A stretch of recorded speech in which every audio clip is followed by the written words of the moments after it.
Welcome to our study called More Than You Can Think, and today we're looking at Genesis 17, 15 through 16. This part is called the pursuit of assurance. The pursuit of assurance. Now here we're going to see that God expands the promises that He's given to Abraham. We've seen God continue to expand the promise, and now we're going to see even more of the fullness of the covenant to Abraham. Up until this point, we have not heard that Sarai would play a part in the covenant. God hasn't mentioned it yet. We have hints throughout the story that Sarai would play a part, though. Think about it. The fact that God brought her into Canaan with Abraham is an important step, right?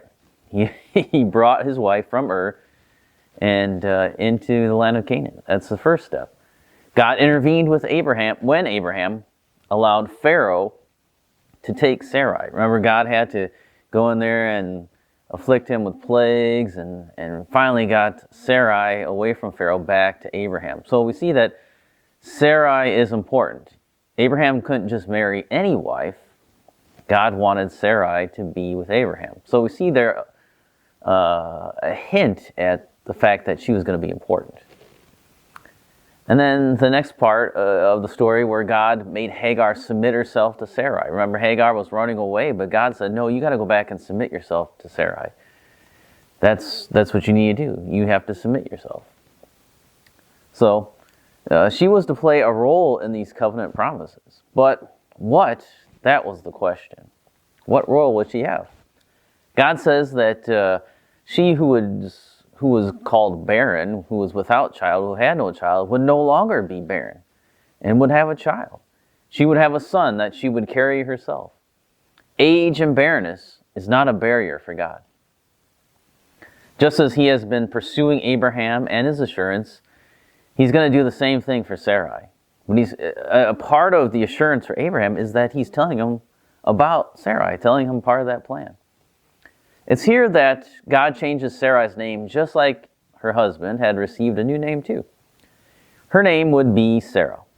They both come from the same word meaning princess.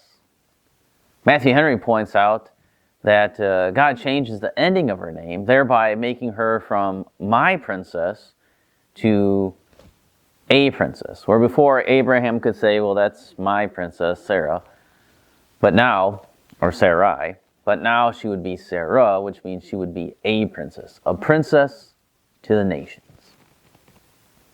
So Sarah was going to play a big important part of this of the covenant here. So God tells Sarah that He will bless her. Like her husband and her ancestors before her, the unmerited favor of God has come to her.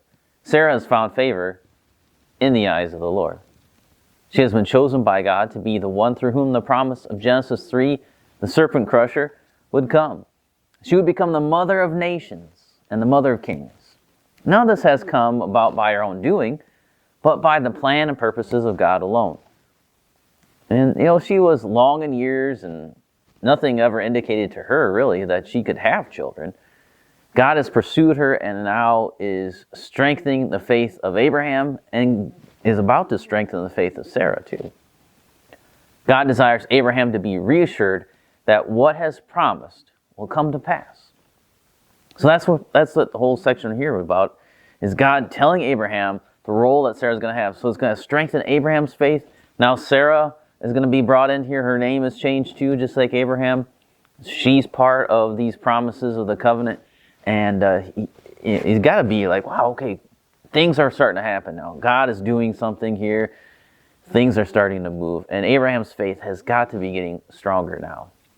So, same thing for us. God works. He does things in our lives. It should strengthen our faith. It shouldn't cause us to doubt. These are reassurances that God is giving us. You have faith now. Here, I'm going to reassure your faith. I'm going to give you assurance.